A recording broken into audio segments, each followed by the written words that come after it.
This is great. I have some formal announcements, but before I do, I want to acknowledge and thank Noah Feldman, our speaker, who we will be questioning about his fantastic, fairly new book, The Arab Winter. I also want to, I'll do a formal introduction in just a minute, but we have his face on the screen. I want you to be able to say hello. And we also have Muhammad Ali, Dr. Muhammad Ali from the Department of Religious Studies with me.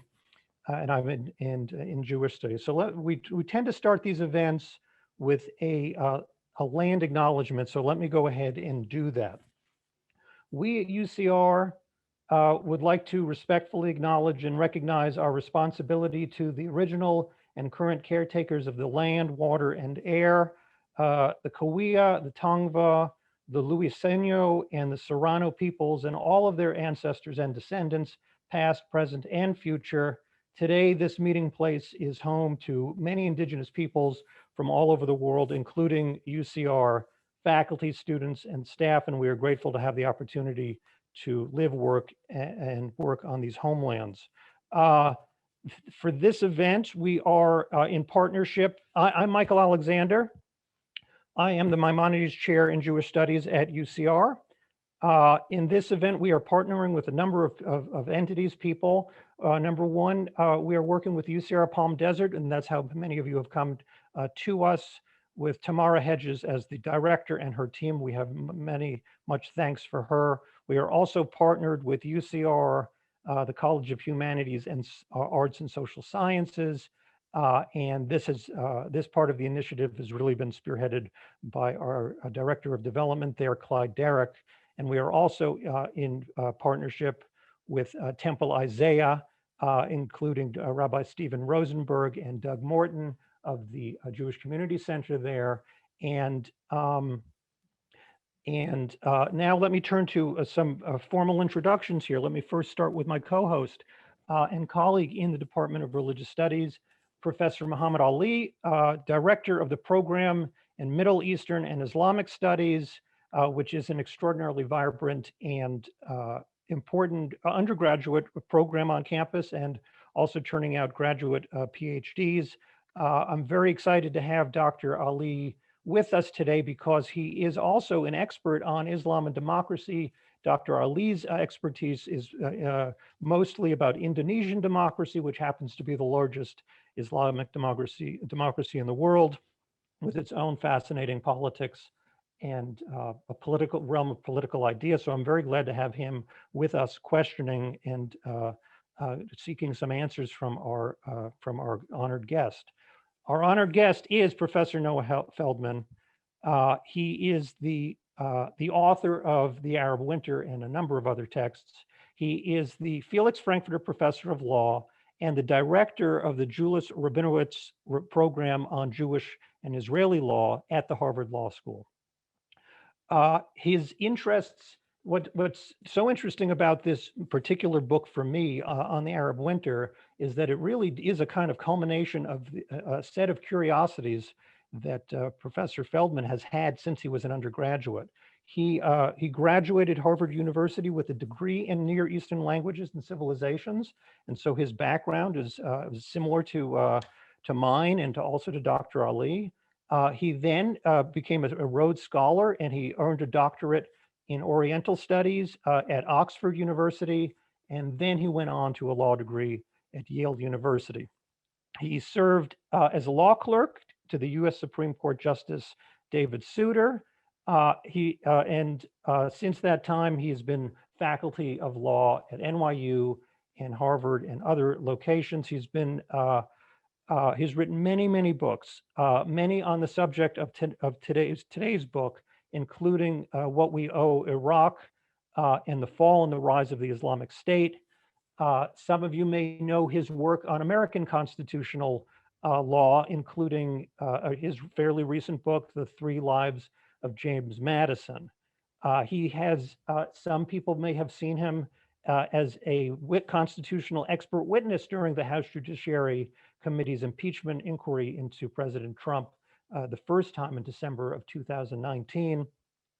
He also has an opinion column with Bloomberg News And my own personal favorite way of keeping up with Professor Feldman is his podcast, which is called Deep Background. And I'm going to ask Kelly, if you would, to find Deep Background with Noah Feldman and to put that in the chat, because the podcast is really quite worth it. Thank you, Professor Feldman, for joining us. We just have a couple of things here. The way that this will be scheduled is Professor Feldman will give us a minute or two regarding why he wrote the book and some introductory comments. Then Dr. Ali and I will ask a number of questions, but really as soon as we can, we would like to turn questions over to the audience. So if you do have questions, please type them into the Q&A. We will not be selecting people with hands raised. The only way that we're going to be interacting is through the Q&A. So if you do have a question, please do drop it there. So thank you so much, Professor Feldman, for being here with us. It's a huge honor to be here with you. And I'm thrilled to be participating in such a lively intellectual community. And I'm only sorry that we're doing it remotely. But I have high hopes that in the near future, we'll all be able to have gatherings like this one in person. And I think that will enhance all of our intellectual experiences. Well, we have promised everyone who has spoken for us so graciously this year via Zoom that we owe them trips to Palm Springs. So that sounds pretty good to me. That's on the docket. So sounds excellent. So please, if you would, I mean, this book is in a sense a real summation of things you've been thinking about for a long time. So if you could tell us what got you started to finally write this one. I will. There were two different elements, and they were a little bit different from each other, that led me to write the book. One is, and you just alluded to that, Michael, that, you know, for many years and in a very active way since 2002, I've been writing about and thinking about the trajectory of governance in the Islamic world more generally, but particularly in the Arabic-speaking world, which, as you know, all of you, is a subset of the much broader Muslim world. And I participated actively in the argument that the United States should change its policies to be more open to the possibility of Islamic democracies emerging. Then I got involved in Iraq in the constitutional process there and wrote a kind of a book in a sort of combination of a sense of ethical obligation and a worry that we were getting it terribly wrong. Then I wrote another book that was about how Islamic democracy could maybe go forward without American role or intervention.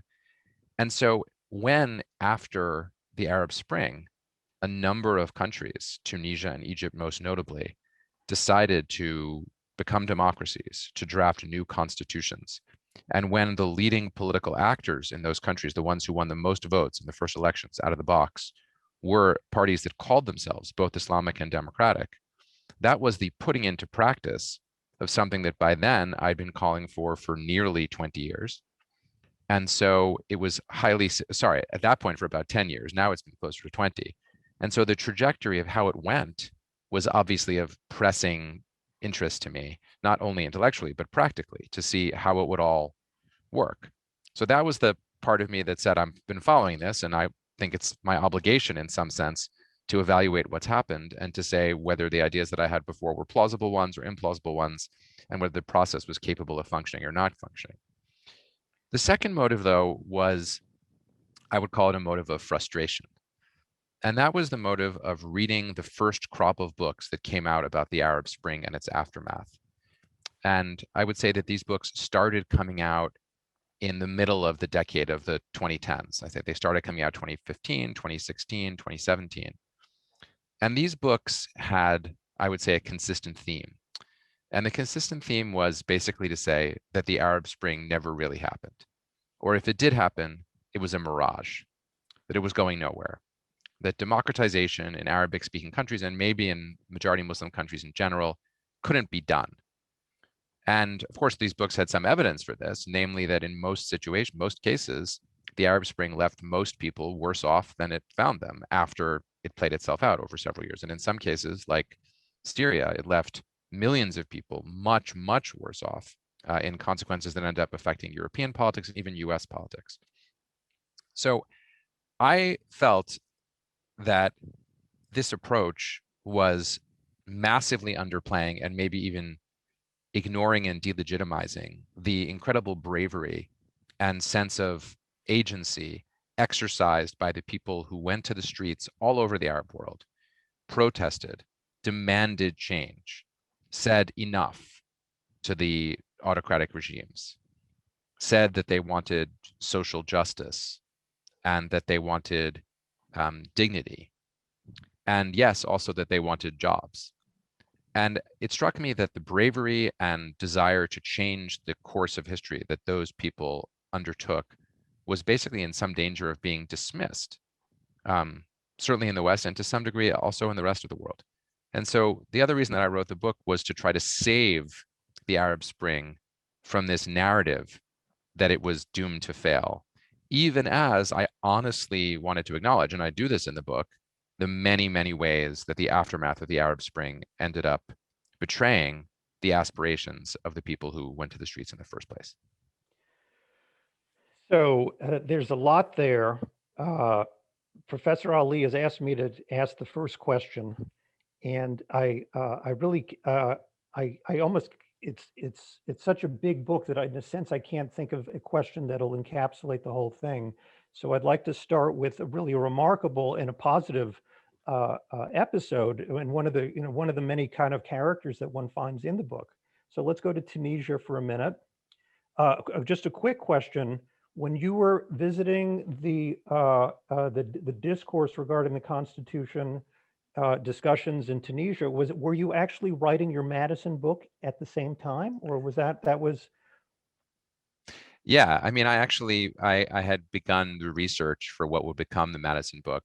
So as all of you know, the Arab Spring started in Tunisia, and it started in December 2010 and January of 2011. And I first visited Tunisia in the about 6 months later, or 8 months later, in the fall of 2011. It was the first of what would become half a dozen trips that I made there to observe, learn from, and occasionally at the margin participate in the constitutional process there.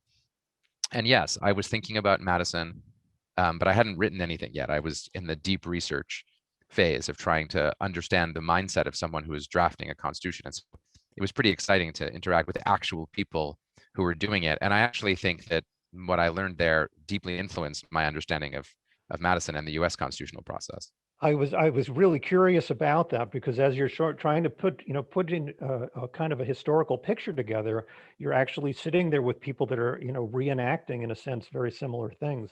One of the people that you worked with and observed in Tunisia was a Islamist liberal Democrat by the name of, and tell me, please get my pronunciation here, Rahed El Ghanouchi.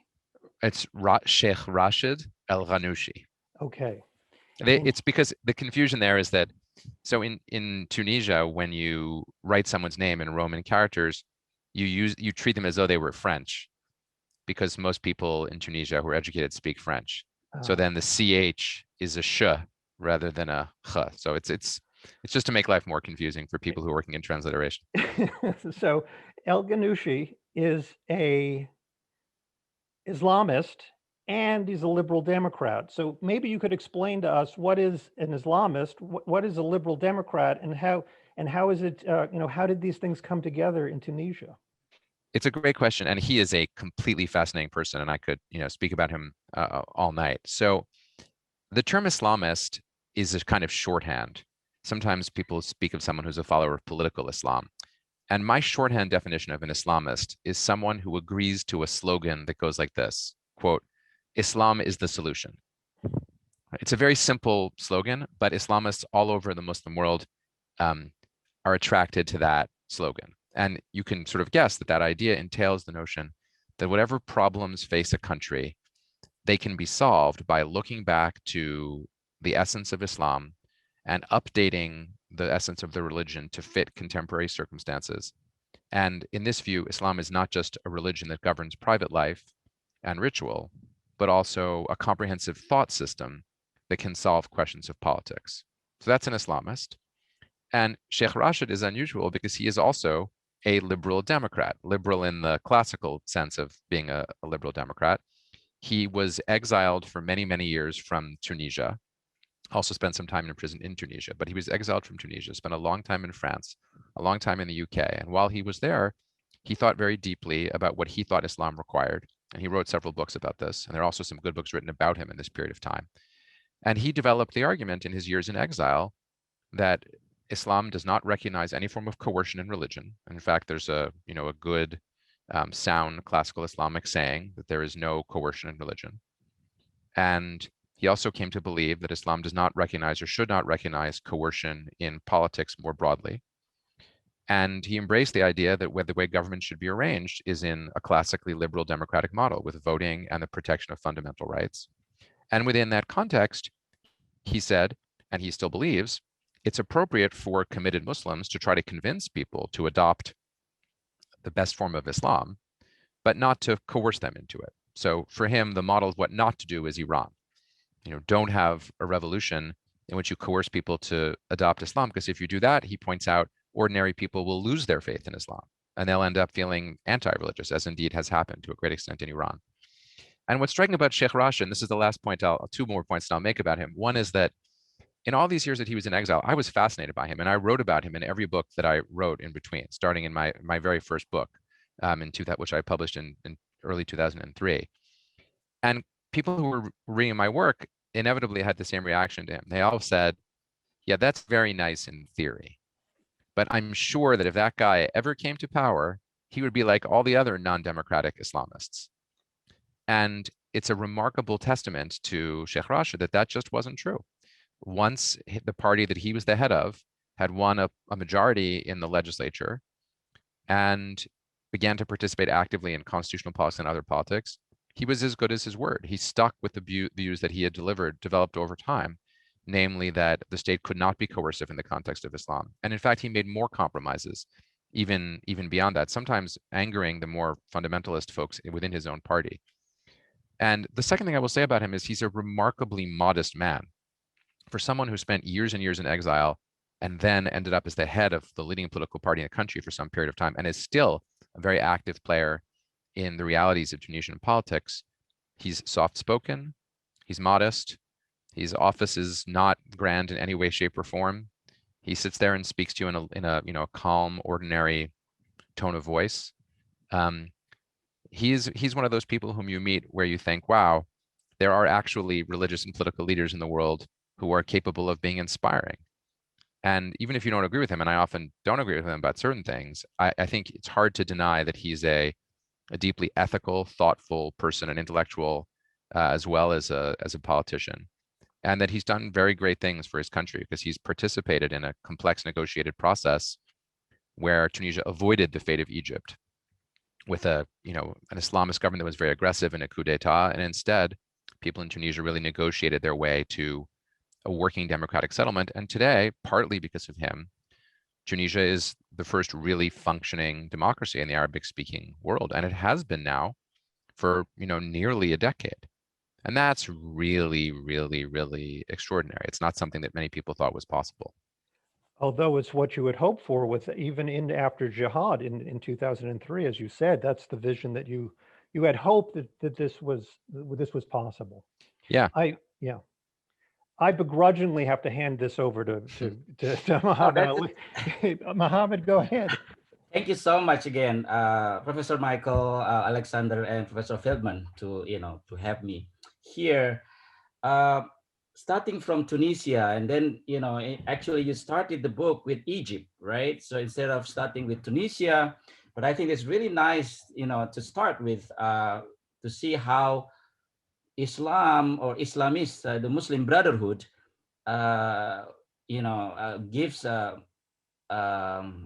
not really functioning democracy. So this is a failure of Islamism. It's failure of political Islam in Egypt, right? So why is that Egypt fell, in the trial and error, democracy, in contrast to Tunisia, right? So what's going on there? What's going on? And you mentioned about self-determination of the people, right? That the people, the Egyptians, did acted for themselves and for a change, leave Irhal the regime, leave the regime, right? Mubarak, the Tahrir one, and then Tahrir 2, then things started to work to grow ugly. So can you talk about Egypt, how it is different from Tunisia? Thank you. That's a great question. And forgive me if I take a moment to set the stage for Right. the audience. So as I mentioned, the Arab Spring began in Tunisia, but pretty quickly it moved to Egypt. And in both cases, it wasn't an accident that the dictator was old, and there was a real possibility of a change and a transition. And hundreds of thousands of people, and ultimately millions of people, went to this enormous square, Independence Square, Tahrir Square in downtown Cairo, and demanded that the dictator leave. And this was risky business. Sometimes the military cracked down. It was a relatively peaceful uprising, but it wasn't completely without violence either. So people really wanted to change the course of Egyptian history. They were not protesting primarily in favor of democracy. They didn't use the word democracy in their slogans, but they were protesting against the dictatorial autocratic regime that they were living under. Now, in the aftermath of this, the army decided to remove the dictator. It wasn't the people who did it. The army did it. Now, the army only did it because the people told them to, but they saw this as an opportunity, the army did. And so they removed the dictator. And then the question was, what would come next? And the army was in no rush to hold democratic elections. They would have been happy to have a group of generals govern the country for a while. It's not unprecedented in lots of countries around the world. But the public was demanding change. And the army calculated that they couldn't continue without holding elections. Again, not because the public had asked for democracy, but because the public wanted change, and they weren't going to accept just a junta of generals. So as a consequence, they held the elections. And what happened was something that had happened everywhere in the Arabic-speaking world where there had been even slightly free elections since 1991. That is that the Islamist political parties, the people who espouse the idea that Islam is the solution, had a big first mover advantage. They were better organized than other political parties. They had support. They seemed to be uncorrupt and sincere, mostly because they had never been in government. So they had never had a chance to be corrupt. And, their vision just sounded very appealing to many voters. And they won slight majority in the initial constituent assembly elections, slight majority again in the legislative elections, and slight majority again in the runoff second tier of the presidential elections. Now, that result led to serious pushback from Egyptians who were very worried that the Muslim Brotherhood, as an Islamist organization, would run their country into the ground. Sometimes people refer to Egyptians like that as secular Egyptians. I think that's probably a mistaken way to think about it. Plenty of Egyptians who did not look the Muslim Brotherhood think of themselves as committed, serious Muslims. It just meant that they were not committed to political Islam as a political project. Some of those people were people who had sympathy with the old regime. Others, though, were people who didn't have any sympathy with the old regime, wanted to change, but did not want their country to become an Islamist country.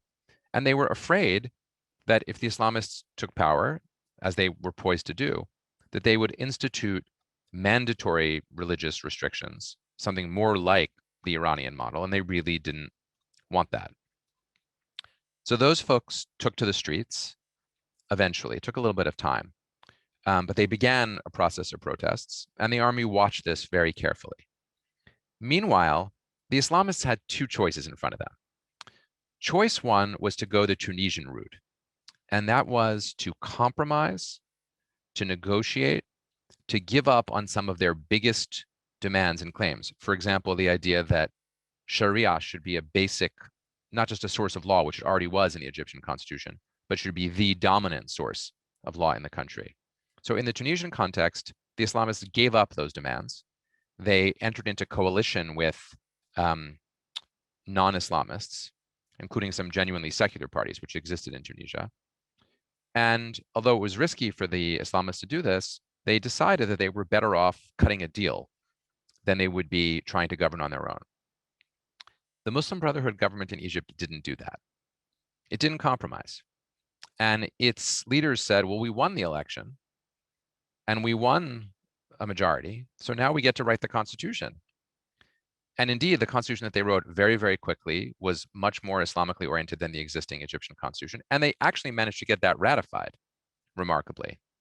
So they thought, we have the numbers, we have the majority, we can do this. They thought to themselves, in a democracy, if you have the majority, you get to win. And this was a profound miscalculation based on a deep misunderstanding of how constitutional democracy works. Constitutional democracy does not depend on the idea that when you're creating a new constitution, a bare majority can control. That's not the way it works. Once you're in a constitutional democracy, whoever has the majority can run the government. But when you're creating the constitutional democracy in the first place, the majority has to accommodate the minority by negotiating with it and bringing it on board. Because otherwise, the minority can do things that will spoil the majority's victory. And what happened in Egypt is that the people who hadn't gotten a majority did spoil the majority's victory by going into the streets and calling on the army to come back and take out, this time, not the old dictator, but the newly democratically elected president from the Muslim Brotherhood. And this is what Dr. Ali was talking about when he referred to what I call Tahrir 2. That in this second round of protests, some of the same people who had gone to the streets the first time, and some others, went to the same place, Tahrir Square, and they called again for the army to get rid of the government. And the army did it. They did it. And that cast Egypt back into the structure of authoritarian dictatorship, and a former general took over, and civil liberties were curtailed, and the leaders of the Muslim Brotherhood were thrown into prison, and the party was basically crushed. And what that leads to is the conclusion that, for me at least, that that Egypt is not going to have a functioning democracy for at least another generation. Depressing, to my mind at least.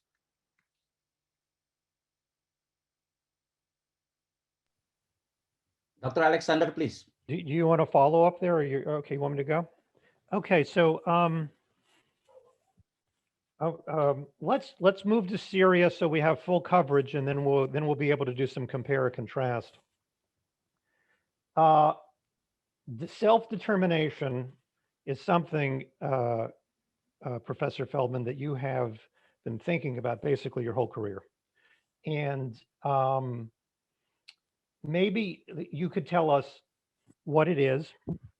And that's, and it's a very important part of your book. It's it's an extremely eloquent part of your book when you describe, and maybe you can do this for us, when you can describe, even though it may be an idea that comes from the Enlightenment, it's almost instantly recognizable globally. In other words, people get it.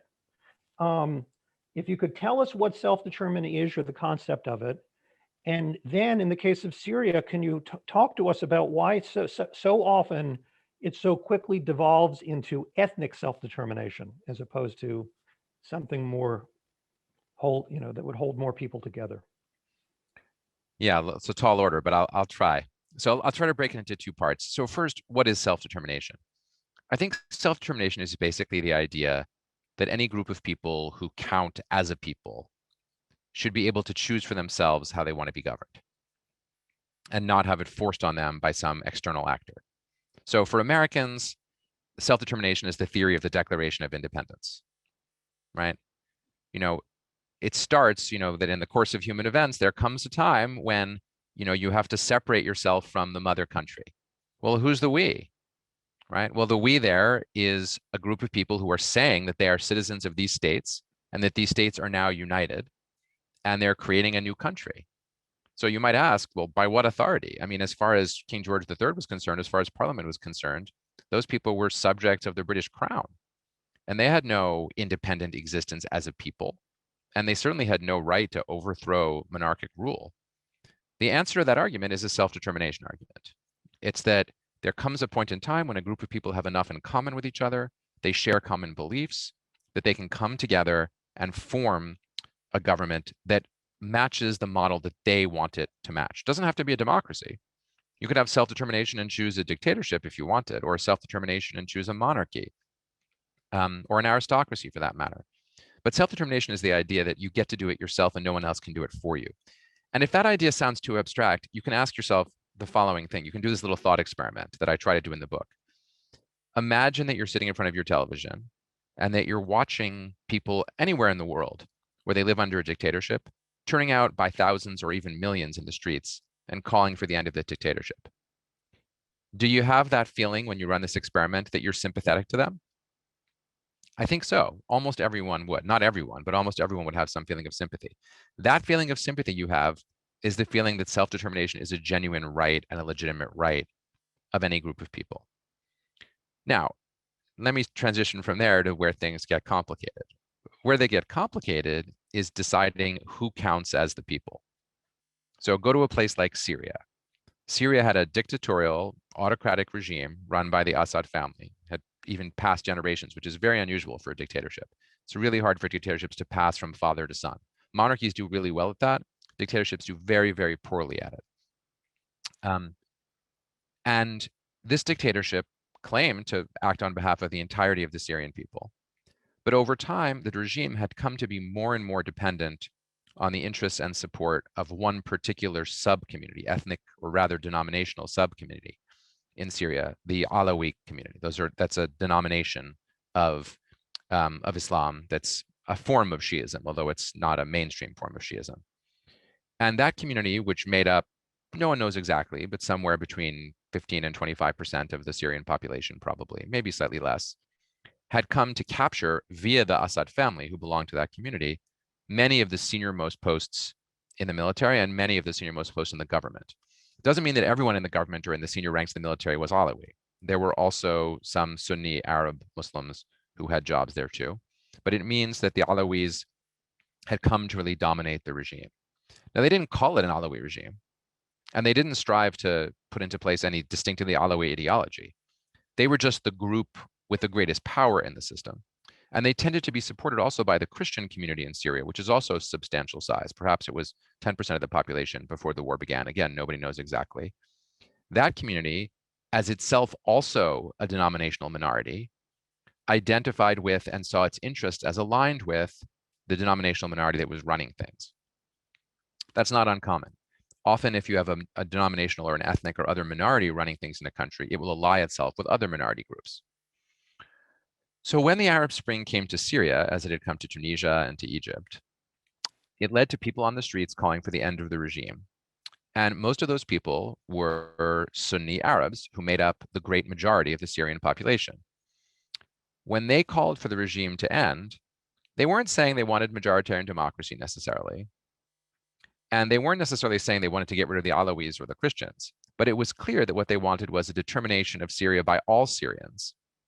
And if you were a minority in that country, as the Alawis and the Christians were, you might have feared, and the regime encouraged you to fear, that if the Sunni Arab majority came to power, it would get revenge on the people who had been oppressing that majority for the previous 50 or 60 years. And the consequence of that was that when the Assad regime refused to back down and refused to budge, and when Assad, who was young, unlike the older folks, and who was not afraid of his military, because he had great control over the senior leadership in his military, when he refused to go, he had the backing of his own community. And although there were a handful of people within that community who would very much have liked to get rid of Assad, they had no chance of convincing the majority of Alawis, because the majority of Alawis thought, without Assad, we're finished. We could all be killed. We could be massacred. And this was a sense that was enhanced by the regime telling people who might support it, you have no choice but to support us, because otherwise you'll all be massacred. And so pretty quickly, what happened was that all of the different sides began to fear that the only solution was going to be violent, and that the only way Syria could emerge into something new would be after a war. And once you hit that point, it became almost impossible to conceptualize the idea of the whole Syrian people self-determining. Instead, what you got is the idea that this community would fight for itself, that community would fight for itself, and they would each, the winner would then try to take all and determine the meaning of the whole community. And that's a recipe for what happened. You know, a vicious civil war. Other countries in the world got involved in various degrees and ways. And the civil war had disastrous consequences. You know, of nearly 25 million people in Syria, perhaps 12 million were displaced by the civil war, so nearly half the population. And of those, almost half so perhaps 6 million people, roughly a quarter of the country, were displaced outside the country and are now refugees with little prospect of returning home. Many are in Turkey, many are in Jordan, some are in Europe and elsewhere, some are in Lebanon. It's a disastrous situation. I mean, it's a huge refugee population with no clear, obvious way to get home. And I'm not even mentioning the single worst thing that happened, arguably, which is that in the midst of this horrible civil war, in the vacuum of power that is created in civil wars, the organization called the Islamic State, or Daesh, or ISIS, crossed the border from Iraq, where it was a small and unimportant group, and took advantage of the security vacuum to start conquering territory and building its own vision of an Islamic utopia, which to anyone else would be called a dystopia, including to many, many Muslims. And it became, as we all know, something akin to in the minds of those who were pursuing it, it was supposed to create some new form of Islamic polity. But the reality was that this Islamic State entity engaged in mass killings, mass sexual slavery and rape, and what we would unquestionably characterize as genocide, where people were being killed because of their religious or denominational background, or being enslaved sexually for the same set of reasons. So horrific things that were kind of astonishing to see being done by people who were proud of what they were doing. They weren't trying to hide these things. They were proud of what they were doing because they saw them as part of their own model of what an Islamic polity should be, up to and including the murder of many, many other Muslims in ways that seemed to many observers, myself included, to violate some of the core tenets that Islamic law itself dictates with respect to how you can conduct yourself in the laws of war. And that too came from the collapse of Syria. So in that sense, the rise of ISIS was also a consequence of the Arab Spring. Right. So ISIS, so we talk about ISIS, it's like when we talk about the illegitimacy of democracy, right? So that, we have Muslim brotherhoods, even though they didn't have a specific vision of the polity, what kind of government would like after they are in power. But ISIS had the vision, at least, right? Compared to Muslim Brotherhood. But again, they had a vision, but a totally different, a radically different vision. Although they based their vision on the past, on the caliphates, right? On, the prophets and the early Muslim kings, caliphates, al-Khulafa al-Rashidun, and so on and so forth. They are against democracy, right? They said that democracy is un-Islamic. But then why, for example, assuming that they understood the history of Muslim politics, why didn't they didn't go to, for example, consultation, the shura itself? That's also from the past that they can have a model for, because we talk about compromise, right? It talks about, you mentioned about compromise, dialogue, consultation, power sharing, right? That is functioning in Tunisia. Why, for example, ISIS didn't do that, but they accepted the notion of nationhood, the notion of at least nation state. They are for dawlah. That's why they call dawlah the state. They are against democracy, but they are creating a dawlah, a state, which is non-existent in the past. State is also modern conception. It's Western modern conception. So in other words, ISIS is very interesting phenomenon, right? Against democracy, but they are embracing state, embracing nation state, dawlah, because Muslim also talk about Islam, Deen, wal Ummah, rather than Islam, Deen, wa Dawlah. So Islam is religion and society, Ummah, not Islam, Deen, religion, and the state. So in other words, ISIS is really, really, unique case, and I think I agree with you. But my point is really interesting. It's a modern phenomenon. They're based on the classical idea of political theory, but they are very, very modern. They are very modern, invention. And I think, how would you agree with that? When we see ISIS as as a modern, modern project, which failed, which fell, but at least it is a project. And I think I just want to hear what you think about that. These are fascinating points that you're raising. So first thing I would say, I agree with you that the Muslim Brotherhood was radically different from the Islamic State. I mean, in fact, I heard many Muslim Brotherhood leaders, including Sheikh Rashid Ghanouchi, say, a vote for us is a vote against the Islamic State, because what we're doing is we're trying to integrate Western democratic ideas with traditional Islam. We're open to Western political ideas, provided they work with Islam, and democracy does. In contrast, the Islamic State's view was we reject democracy because democracy is Western.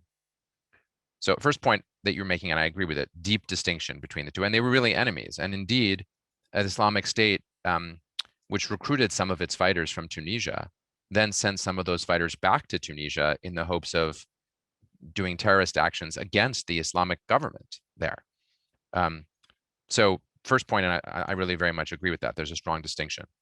Now, is the Islamic State a modern phenomenon? In a core sense, you're right, that the Islamic State is very much a modern phenomenon, but it's a very specific kind of modern phenomenon. It's the modern phenomenon of a government or a group of people that claim to be pre-modern. So I think what's so confusing about the Islamic State is that its self-presentation was, this is the Middle Ages. Their self-presentation was, we want to model ourselves on the Prophet Muhammad and then the caliphs who followed him, as you were mentioning. And their textbook for how they wanted to design their polity, they got from classical Islamic sources. They didn't invent anything, really. They just chose often the most extreme and radical interpretation of the classical Islamic sources. And in many cases, those sources were describing things that never actually happened, that no polity ever actually did, but which were on the books as a radical interpretation of what the Islamic State, what an Islamic entity like that ought to do. So they were always insisting that they were not a modern state. Now, that said, they did not embrace the idea of being a nation state, and that's significant. They were saying, we're not Iraqi, we're not Syrian, right? We're Muslim, so this is the Ummah, and they claimed to recreate the caliphate, which in principle could rule every Muslim. And they insisted that every Muslim in the world should swear allegiance to them. And the goal of their state was to cover the entirety of the Muslim world, and maybe even more than that. So in that sense, they rejected the idea of a state that corresponds to a nation. That's the 19th century idea that, Tunisia should be for the Tunisians, and Italy for the Italians, and France for the French. They rejected that idea of nationalism. They wanted a more universalist version of government, but one that was nevertheless, in their view, completely grounded in Islam. So they were recognizing they didn't represent the whole Ummah, the whole of the Muslim people, but they aspired to represent the entirety of the Ummah. Now, in practice, people who express views like that still live in the 21st century. So they still are using cell phone technology, and they were still trying to create a functioning bureaucracy in the places that they conquered. And so they were trying to take advantage of the versions of administration that had previously existed there, or to create them, and they wanted them to function. And the record is that they did a medium good job of that in terms of managing to run daily affairs. But they wanted those people to govern based on classical Islamic law. And that's why they found themselves in the grips of what you're really describing as a kind of set of contradictions. The last thing I would say, and I say this in the book, is, it's a real puzzle for outside observers to ask, and maybe for people inside too. Why did so many young people, smart young people from around the Muslim world, go and join the Islamic State? Not just from Arabic-speaking countries, but from countries all over the world.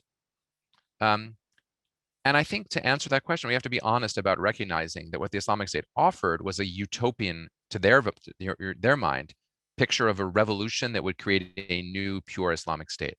And so the young people who went there were sort of analogous to young people who wanted to go to Cuba after the communist revolution there, or who went even to the Soviet Union after the Bolshevik Revolution. People who are excited by the idea of getting on board in a new, transformative, utopian society. And we know that under revolutionary conditions, when people are convinced that they're creating a utopia, they're capable of doing horrible things that they would never have contemplated doing if they weren't in this elevated revolutionary state. That's why revolutions very often, not always, but very often can lead to mass killings, like the terror in France, the enormous number of murders that took place in the Soviet Union, in the years after the revolution and beyond. Deaths in China during the Chinese revolutionary period and subsequently. When you have an elevated population that's thinking in these terms, people will go out and they'll commit murder or they'll commit rape, and they'll think that it's permissible to do so. And the only way to talk them out of it, there's no way to really talk people out of it. The only way to get people not to do it is by force.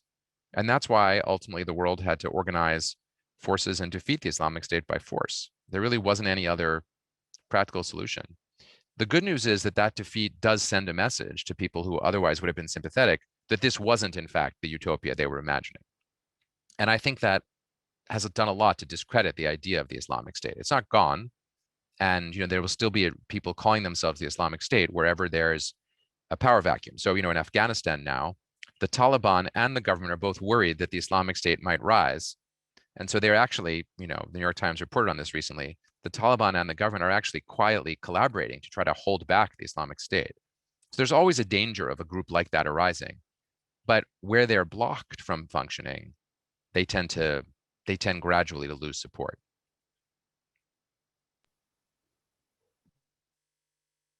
Okay, so we have some questions from the folks back at home, and one of them is related to what you were just talking about. It's not something that you discussed in the book, but it is in the arena regarding Afghanistan, the US and the NATO aims there versus the Taliban and whatever structure they have. And what's your understanding of the situation? And can you predict the future for us? Where is it going? Luckily, profit isn't in my job description. I will tell you a story, a true story. It was a disagreement that happened in Thanksgiving of 2001 between me and my father. My father was trained as a social psychologist, and he and my mother spent about 6 months in Afghanistan in 1969 before I was born. And my father speaks Farsi and has always had a great love for Afghanistan and an interest in the country. And this was right after the United States 9/11 had happened in September. The United States had invaded Afghanistan. The Taliban regime, which was in power, had been kicked out. And the question was, now what? And my father said to me, well, the United States now needs to leave. And I said, well, they can't do that. If the United States leaves, the Taliban will come right back. My father said, well, if they come back, you could bomb them again. And I said, well, that's not satisfactory. We have to actually build a functioning government there in the hopes of stopping what happened already once from happening again. Namely, Al-Qaeda came, they made an alliance with the Taliban, they were able to operate freely. We have an obligation for ourselves and maybe also for the Afghan people to create a functioning government. And my father said to me, what cannot be accomplished cannot be a moral obligation. And it can't be done. He said, look, I was in Afghanistan, I know the country, that no one has ever governed Afghanistan from the center. The United States is not going to be able to do it either. The Russians weren't able to do it. The British weren't able to do it. Alexander the Great was not able to do it. It's not going to happen. And I thought, how wrong the old man was. And, he was right and I was wrong. So where the United States is now is having tried for now 20 years to create a functioning government and having failed. We're now in the position of negotiating with the people whom we kicked out then and whose reemergence we're basically going to have to accept in some form. The best case scenario for the US is an agreement between the Taliban and the existing government, where the Taliban agree not to be as oppressive as they otherwise would be. They agree to let girls go to school. They agree not to take out former leaders of the government and execute them. And everyone agrees to support this regime that emerges, this compromise regime, against the Islamic State and the challenge that it might raise. That's the best case scenario. The problem is, how do you get the Taliban actually to agree to that? And if they did agree to it, how would you hold them to it after the US has withdrawn all of its troops? Once the US troops are gone, the US doesn't have any leverage, and the Taliban could just turn around and say, okay, well, we said we were going to do that, but we're not going to do it anymore. But the only leverage the US would have would be, well, we'll bomb you, but we're not going to do that again, having gone through this process. So the reason it's been so hard to negotiate a solution between the Taliban and the existing government is that it's hard to get a credible guarantee of what's going to happen next. What's going to happen in practice is probably the emergence of some kind of a hybrid agreement. There'll be some piece of paper in which Taliban and existing government officials agree to share power. That probably won't hold. And we could well see a scenario where the Taliban march into Kabul and it looks a bit like Saigon did in 1975. No president has wanted to have that happen on his watch, not even Donald Trump. And Joe Biden will not want it to happen on his watch. But it may happen, in fact, at some point over the next 4 years. That's not what the administration is trying to do. The US administration, the Biden administration is trying really hard to work out some kind of a deal that it would at least provide some cover for the US to withdraw its final troops. But in the long run, this is a story of US overreach. Defeating the Taliban was easy. Maintaining governance through a proxy regime was basically extremely hard, extremely expensive, cost many, many American lives, cost vastly more Afghan lives, cost an enormous amount of money, and it's a failure. So one of the, we have some more questions here, but I got to jump in. So one of the most interesting portions of your book regarding Tunisia is your claim that the fact that they were left on their own and they knew that they had to live with one another and that there was going to be no outside savior to help them really provided the pressure for them to create a government together. What are your thoughts about overreach? And how many issues are we actually exacerbating by just being there, by just trying to support one side or the other? When in fact, as you say, that these constitutions sort of have to be written, whether in North America or in Tunisia, when people feel like we got to live together, we have to figure this out together. I'm a sadder and a wiser person. I hope definitely sadder and I hope wiser than I was, when I was in my early 30s and I went to Iraq to work for the US occupation government, in the hopes of helping on the Iraqi constitution. I was very optimistic about that age, about the capacity of the United States to free people and then allow them to form their own government. We didn't do well. We didn't establish a functioning government, and without a functioning government, the best constitution in the world won't do any good. Instead, we allowed civil war to emerge in Iraq. We never stopped civil war from emerging in Afghanistan. In Syria, we didn't intervene in such a way as to would have ended the civil war. We have a terrible, terrible, terrible track record in the United States of following through on an intervention. And I now believe what many wiser people thought right when we invaded Iraq in the first place, namely that we've never had the capacity to do that. They were looking at Vietnam as their model. I was looking more at Korea and or post-war Japan and Germany as models.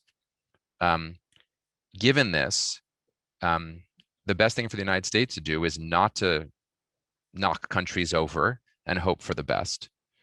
The best thing to do is to offer measured support for self-determining democratic governments that emerge and not try to actively, by military force, change the fundamental situation on the ground. I left out Libya, which I mentioned also in the book, where the United States, alongside Britain and France, took out Gaddafi by bombing, which seemed morally good. Gaddafi was a terrible guy, and it was very scary about what he's going to do to his population. And then the consequence has been an extended, nearly decade-long civil war there as well. There are circumstances where getting rid of a dictator leaves people worse off. I think most Iraqis are worse off today than they were under Saddam. And that's a horrible thing to say because Saddam was a genocidal monster who was responsible for at least 500,000 deaths, seen conservatively. But many more Iraqis than that have died as a consequence of not because we killed them, but by the United States having failed to create a functioning government there. So I have ended up, I'm a little bit sympathetic to the ideas of Thomas Hobbes, which I didn't used to be. He's the one who said that left to themselves, people will engage in a war of all against all. And what they need is a government powerful and strong enough to restrain them. And then once you've done that, then you can talk about democracy or self-government. I used to be much more influenced by the philosophy of John Locke, the one whom the framers liked, who had this vision that as long as you were under peaceful circumstances, you could negotiate and produce a constitution. Well, that works, provided you have a functioning state. Humans are capable of negotiating and compromising and coming up with a solution, as in Tunisia. But first, you need a functioning government. And if you don't have that, you're not going to get a good outcome. And that's a deep insight that comes from Hobbes's work. So I'm sad to say that. I would much rather be a Lockean than a Hobbesian. But I've gradually come to see that, with respect to having a functional state as the first requirement of just government, Hobbes is probably correct about that. Let's go to Muhammad. Do you have a question? It's from the audience, maybe. It's still about, a Western democracy, the notion of democracy. The audience said, Western democracy doesn't work in countries, particularly Arab countries, which can only be governed by military dictators. So this is what the Western world doesn't understand. And the Arab Spring was a failure. And do you agree with that? It's from the I audience. would say that I wrote not only this book, but all of my previous books on the Muslim world and on the Arab world because I don't agree with that view. Um, I think it's a little bit too much based on the idea that there's some essential nature of either of Muslims or of Arabs that makes them unsuitable for democracy. And I think that's just demonstrably wrong. It reminds me a little bit of the view that you can read in textbooks from the 1800s that say that Catholic countries can't be democratic because at the time it was mostly Protestant countries that were democratic. This is before Brazil or France or Italy or other countries had become functionally democratic. So similarly, the idea that Muslim countries can't be democratic is wrong. Indonesia has an enormous and functioning democracy, not perfect, but functioning. Bangladesh at various times, another enormous country with many, many challenges to it and great poverty, nevertheless has a functioning government that is sometimes in certain respects democratic. But above all, Tunisia gives you an example of an Arab country that has a functioning democracy that's actually working. Tunisia shows you that it's not that Arab countries or Muslim countries can't be democratic.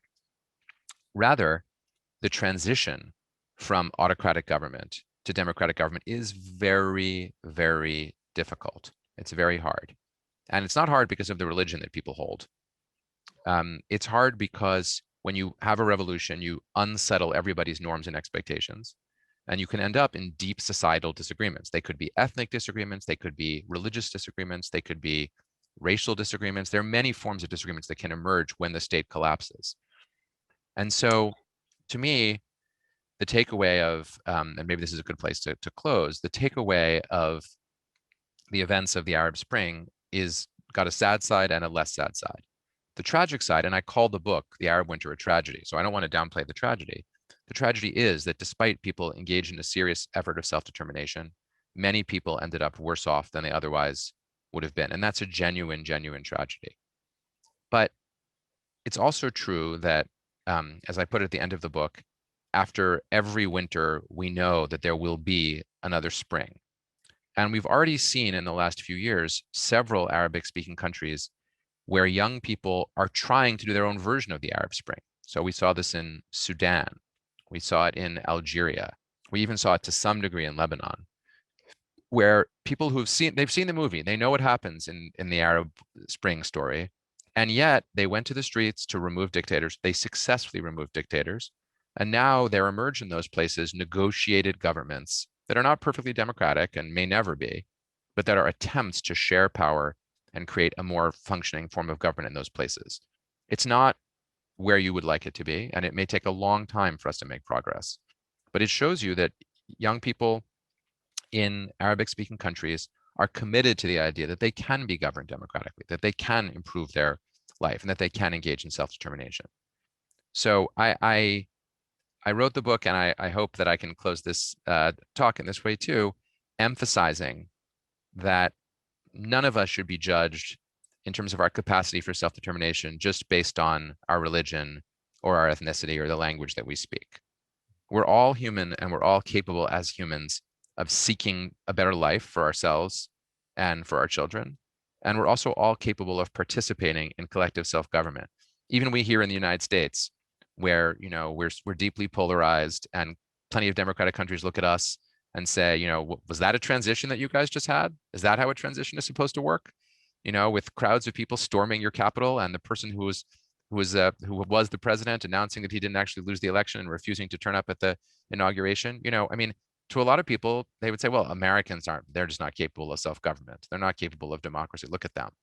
No, it's not because we're Americans. It's because we're humans, and we experience the pressures and the pulls and the challenges of self-government. It's hard. Self-government is hard. And that's why achieving self-government is noble. That's the reason that self-determination is worth doing. It's worth doing because it's hard. It's like any other very difficult thing in life. It's like being married. It's not that being married is easy. Being married can be challenging and hard, but when you can make it work, it can achieve great results. It can achieve, modes of human flourishing that are improving and that make people feel better off and happier. But it's hard, and it's valuable and noble because it's hard. And self-government is like that. You can't always pull it off. It doesn't always work out. But it has nobility because of its challenges and also because of the ways that self-government can express our sense of human flourishing, our sense of what makes us human, namely to be free people who govern ourselves. Well, you're with Wow, thank that. you so much. That was really beautifully said. Thank you. That's a really, Thank you. yeah, I agree with you totally. Michael, Alexander, please, you can, make a Well, last. first of all, yes, I'll thank you, Muhammad Ali, for participating in the questioning, and to thank you, Professor Noah Feldman, and for just a very. This is what I would tell people.